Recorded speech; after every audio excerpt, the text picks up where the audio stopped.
Assalamu alaikum students. I am Sayyid Irfan Ali Shah and you are watching my YouTube channel Instant Study of Physics.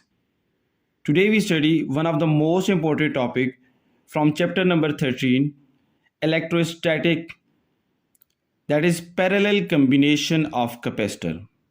आपको पता है कि हमारे पास दो तरह की कम्बिनेशन होती हैं, एक सीरीज कम्बिनेशन और एक पैरेलल कम्बिनेशन। तो आज हम ये स्टडी करेंगे कि हमारे पास पैरेलल कम्बिनेशन की कैरेक्टरिस्टिक्स क्या हैं और सीरीज कम्बिनेशन की कैरेक्टरिस्टिक्स क्या हैं। सबसे पहले हम ये देखते हैं कि हमने पैरेलल कम्बिनेशन में कैपेसिटर को लगाना कैसे, एडजस्ट कैसे करना है। सो याद रखें, पैरेलल कम्बिनेशन में हर एक प्लेट एक दूसरी प्लेट के पैरेलल सामने आनी चाहिए और हर एक प्लेट अपनी अलग वायर के साथ कनेक्ट होकर main source of the battery की तरफ आनी चाहिए। तो देखिए यहाँ पे C1, C2 एंड C3 तीनों की प्लेट्स जो हैं वो अलग अलग वायर से अटैच होकर main source of the battery की तरफ आ रही हैं। ये हमारे पास ऑन ऑफ की हमारे पास है। तो देखिए, it mean that in parallel combination the left plate of each capacitor is connected to the positive terminal of the battery and the right plate of each capacitor is connected to the negative terminal of the battery। यहाँ पे देखें, जितनी भी हमारे पास left side की plates हैं वो सारी की सारी यहाँ पे आके पॉजिटिव चार्ज ऑफ टर्मिनल के साथ कनेक्टेड हैं, वाइल नेगेटिव टर्मिनल की तरफ जितनी भी प्लेट्स हैं वो सारी की सारी अलग अलग वायर से होके यहाँ पे हमारे पास नेगेटिव टर्मिनल के साथ कनेक्टेड हैं। सो अब हमने ये देखना है कि इसकी मेन कैरेक्टरिस्टिक्स क्या हैं। सो मेन कैरेक्टरिस्टिक्स में सबसे पहले हमने वोल्टेज को डिस्कस करना है। इन parallel combination of a capacitor the voltage remain constant. Student एक बात याद रखें कि पैरेलल कम्बिनेशन कैपेसिटर्स की हो या रेजिस्टर्स की हो, जो सबसे पहली कैरेक्टरिस्टिक है दैट इज वोल्टेज। वोल्टेज हमेशा पैरेलल कम्बिनेशन में कांस्टेंट रहती है। मीन जो मेन सोर्स की हमारे पास जो वोल्टेज होती है वही वोल्टेज हमारे पास सारे के सारे कैपेसिटर्स की वोल्टेज भी होती है। So in parallel combination voltage remain constant that is equal to V1 is equal to V2 and V2 is equal to V3। यहाँ पे वोल्टेज हमेशा कांस्टेंट रहती है। अब नाउ सेकेंड कैरेक्टरिस्टिक अगर हम डिस्कस करना चाहते हैं तो दैट इज चार्ज। हम सेकेंड कैरेक्टरिस्टिक को चार्ज की मैंने हेडिंग दे दी। मेन जो हमारे यहाँ पे फार्मूला है वो है Q is equal to CV, where Q is charge, C is the capacitance and V is the voltage.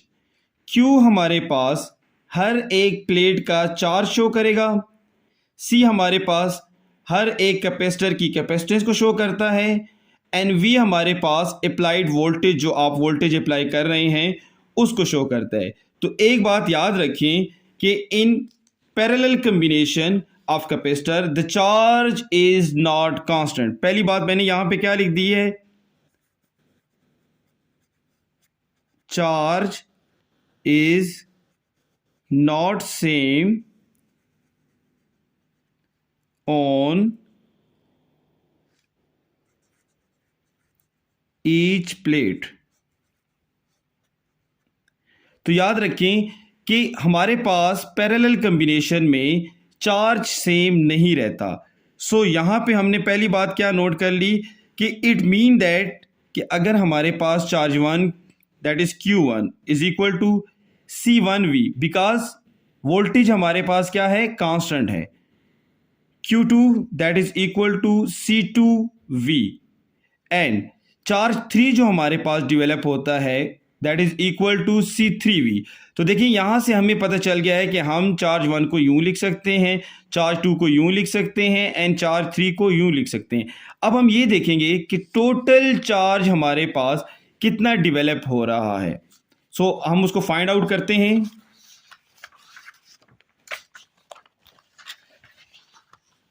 Okay now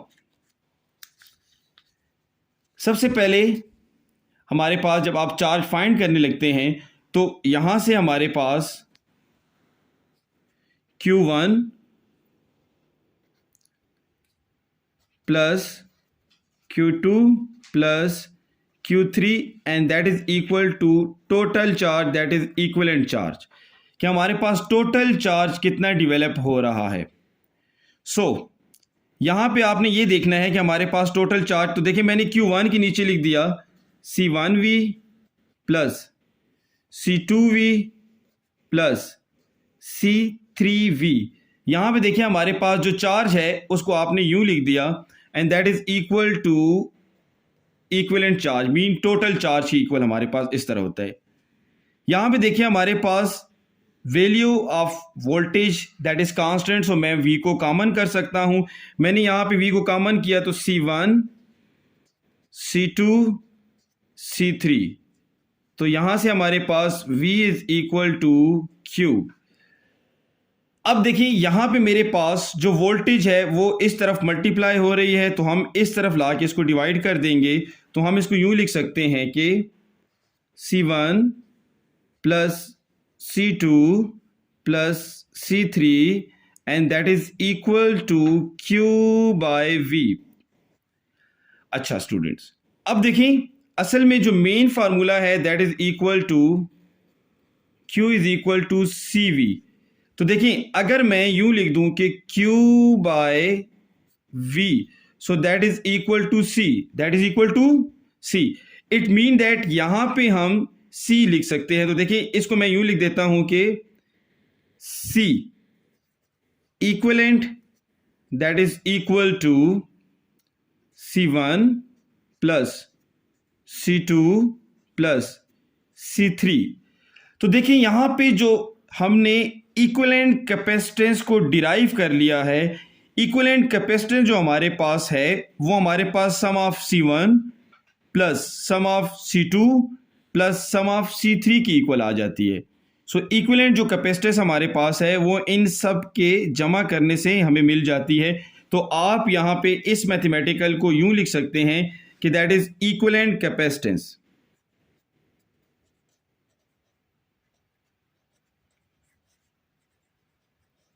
equivalent capacitance.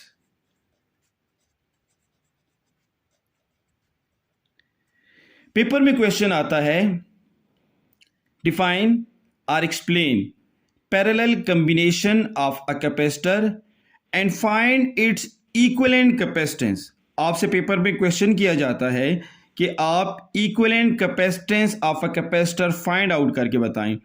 So students, आपने यहाँ पे अभी इस वक्त equivalent capacitance of a capacitor find out कर ली है।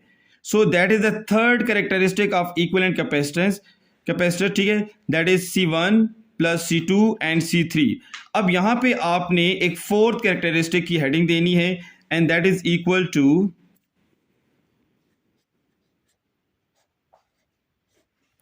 आपने यहाँ पे इंडिविजुअल कैपेसिटेंस, आपने यहाँ पे ये बताना है कि हमारे पास जो कैपेसिटेंस है that is greater than any individual.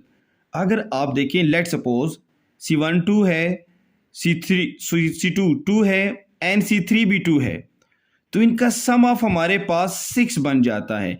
It mean that कि सम ऑफ हमारे पास जो C1 है, C2 है, C3 है that is equal to equivalent capacitance. तो हम यूं लिख सकते हैं कि equivalent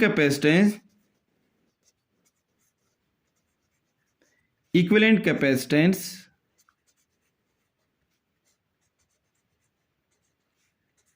of a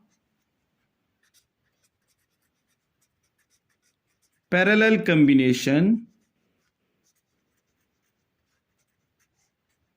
of a parallel combination of a capacitor of a capacitors are is greater than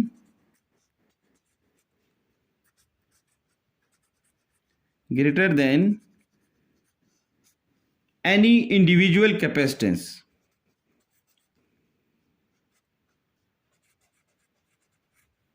any individual capacitance।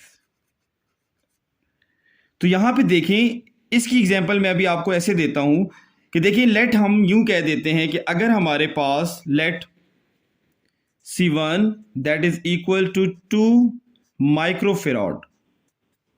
Let C2 that is equal to also 2 microfarad, इसको भी हमने ले लिया, एंड C3 को भी हम ऐसे करते हैं कि 2 माइक्रोफेराड ही ले लेते हैं। अब देखें, हमने यहां पे C1 को भी 2 माइक्रोफेराड ले लिया, C2 को भी 2 माइक्रोफेराड ले लिया, एंड C3 को भी 2 माइक्रोफेराड ले लिया। तो अगर आप इसकी इक्विवेलेंट कैपेसिटेंस फाइंड आउट करना चाहते हैं तो देखिए मैं यूं लिखता हूं कि C equivalent is equal to C1 plus C2 plus C3। हम तीनों को जमा कर देंगे। तो जब हम यहां पे वैल्यू लिखते हैं that is 2 microfarad plus 2 microfarad plus 2 microfarad, तो यहां से देखिए हमारे पास as a whole this is equal to 6 microfarad. So यहां पे देखिए हमें पहली बात जो लास्ट कैरेक्टरिस्टिक हमने लिखी है कि equivalent capacitance of a capacitor is greater than any individual capacitance. तो देखिए हमारे पास इंडिविजुअल जो हमारे पास कैपेसिटेंस थी दैट इज 2 2 एंड 2, लेकिन अगर हम देखते हैं यहां पे सम हमारे पास जो है that is equal to 6 microfarad. So पहली बात याद रखें कि equivalent capacitance of a parallel combination is greater than any individual. So यहां पे हमने ये देख लिया है कि हमारे पास एज ए होल में इक्विवेलेंट जो कैपेसिटेंस हमारे पास जो होती है ऑफ ए पैरेलल कॉम्बिनेशन वो किसी भी एक इंडिविजुअल कैपेसिटर से ग्रेटर होती है। सो स्टूडेंट, आज हमने पैरेलल कॉम्बिनेशन ऑफ कैपेसिटर पढ़ना सीखा है। उम्मीद करता हूं कि आपको इसकी समझ भी आई होगी। मज़ीद इंफॉर्मेशन एंड मज़ीद इंफॉर्मेटिव टॉपिक देखने के लिए हमारा चैनल सब्सक्राइब करें। सो स्टूडेंट्स, आज हमने parallel combination of a capacitor, उसमें voltage, charge and equivalent capacitance find out करना सीखा है। उम्मीद करता हूं कि आपको समझ आई होगी। मज़ीद वीडियोस देखने के लिए हमारा चैनल सब्सक्राइब करना ना भूलें और बेल का आइकन प्रेस कर दें ताकि न्यू वीडियोस की नोटिफिकेशन आपको मिलती रहे। Thank you.